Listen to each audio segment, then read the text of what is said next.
침대 밑에 손, The hand under the bed, 귀신의 노트. 지민은 고3 수험생이었다. 매일 밤 1시가 넘도록 책상에 앉아 공부하느라 하루하루가 피곤함의 연속이었다. 그날도 여느 때처럼 조용히 공부를 하던 중이었다. 시간은 새벽 2시를 넘기고 있었고 방 안은 책상 스탠드 외엔 모두 어둡고 고요했다. 그런데 책상 아래에서 무언가 스르륵 움직이는 소리를 들었다. 처음엔 바람 소리겠거니 했다. 하지만 그 소리는 천천히 확실하게 바닥을 스치는 느낌이었다. 지민은 자세를 낮춰 책상 밑을 살펴봤지만 아무것도 없었다. 그러나 의자에 다시 앉으려는 순간 어디선가 뜨닥 하는 작은 소리가 들렸다. 고개를 돌려도 방 안엔 혼자뿐이었다. 조금 찝찝했지만 피곤함이 이기고 지민은 결국 책을 덮고 침대로 향했다. 불을 끄고 이불을 덮고 누운 순간 어두운 방 안에서 익숙한 정적이 감돌았다. 그런데 이불 밖으로 삐져나온 손에 무언가가 닿았다. 순간 온몸에 소름이 돋았다. 감촉은 사람의 손과 같았지만 차갑고 축축했다. 지민은 벌떡 몸을 일으켰다. 하지만 방 안엔 아무도 없었고 문도 닫혀 있었다. 창문은 잠겨 있었고 가족들은 모두 다른 방에서 자고 있었다. 불을 켜고 이불을 확인했지만 거기엔 아무것도 없었다. 다만 바닥엔 가느다란 손자국이 먼지 위에 남아 있었다. 하루 이틀이 지났다. 지민은 계속해서 누군가 방 안에 있다는 느낌을 받았다. 잠이 들기 직전 누군가 숨소리를 흉내내는 듯한 소리, 책상 아래서 들리는 딸깍 하는 소리, 그리고 침대 밑에서 나는 슥슥 긁는 소리. 결국 그는 방 안에 CCTV를 설치했다. 스마트폰으로 연결된 카메라는 밤새 방 안을 감시했다. 다음 날 아침 영상을 확인하던 지민은 심장이 멎을 뻔했다. 새벽 2시 44분 그가 잠든 침대 밑에서 하얀 손 하나가 천천히 이불을 잡아당기고 있었다. 카메라에는 얼굴은 보이지 않았지만 분명히 그 손은 사람의 것이 아니었다. 그날 이후 지민은 그 방을 떠났고 집도 팔아버렸다. 하지만 가장 소름 끼치는 건 그가 마지막으로 들은 소리였다. 짐을 정리하던 날 밤 불이 꺼진 방 안에서 작고 낮은 소리로 이 얼굴은 점점 더 또렷해지고 있었다. 그리고 어느 날 그날은 유난히 피곤한 날이었다. 샤워를 마치고 수건으로 머리를 감싸며 거울 앞에 섰을 때 혜진은 얼핏 거울 속 얼굴이 자신을 따라하지 않고 조금 늦게 미소 짓는 걸 보았다. 그 순간 머리카락이 곤두섰다. 그건 분명 자신의 표정이 아니었다. 문을 열어 나가려던 찰나 거울 속 얼굴이 미소 지으며 고개를 살짝 기울였다. 가지마. 그녀는 몸을 돌려 문을 확 열었다. 방 안에는 아무도 없었다.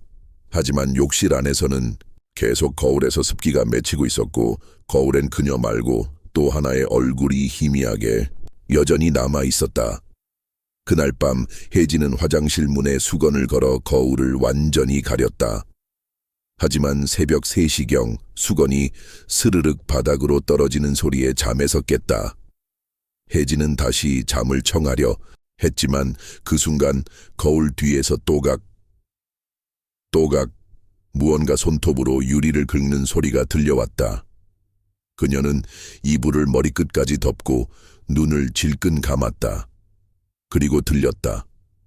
내가 웃을 때 같이 웃어야지. 혼자 잊지 말고 같이 있어. 다음 날 혜진은 거울을 아예 떼어내기 위해 관리실에 요청했다. 관리 직원이 와서 거울을 드러내자 거울 뒤 벽에 무엇인가 손으로 긁은 듯한 글자가 새겨져 있었다. 거울, 속 나는 진짜고 너는 따라하는 애야. 거울은 단순한 반사판이 아닐지도 모른다. 혹시 지금 당신의 거울 속 나는 정말 당신과 같은 행동을 하고 있을까? pe도서관의 속삭임 유지는 대학에서 국문학을 전공하는 24살의 학생이었다.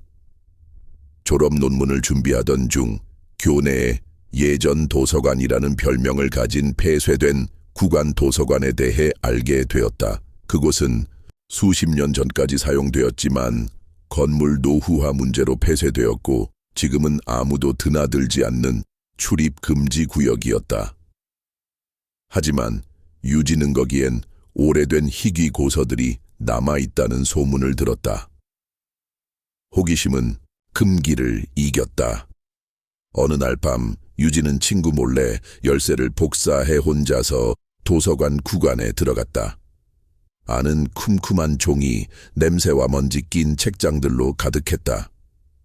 불은 들어오지 않았고 유일한 빛은 휴대폰 플래시뿐이었다. 그녀는 책을 훑으며 조용히 걸었다. 그러다 네 번째 열람실 근처에서 희미한 소리를 들었다.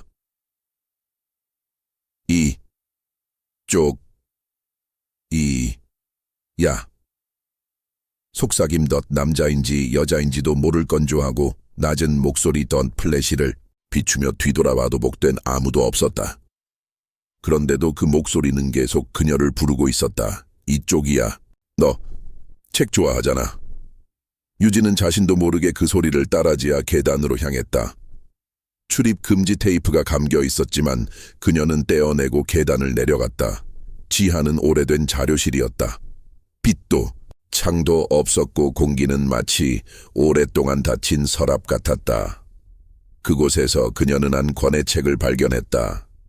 제목도 저자도 없는 붉은 표지의 책을 펼치는 순간 모든 조용했던 공간이 갑자기 쾅 소리와 함께 흔들렸다. 그리고 책장 사이에서 누군가 고개를 내밀었다. 얼굴이 없었다.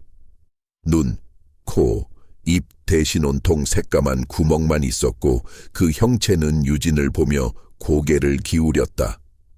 책을 다 읽었니? 그 순간 도서관 안의 모든 조명이 한꺼번에 깜빡이며 꺼졌다.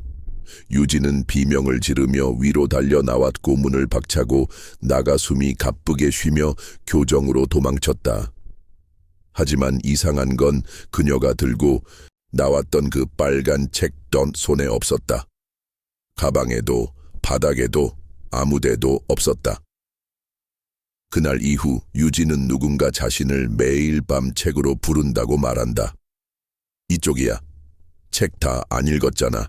그리고 도서관, 지혜녀전이 그 빨간 책이다 읽히길 기다리고 있다.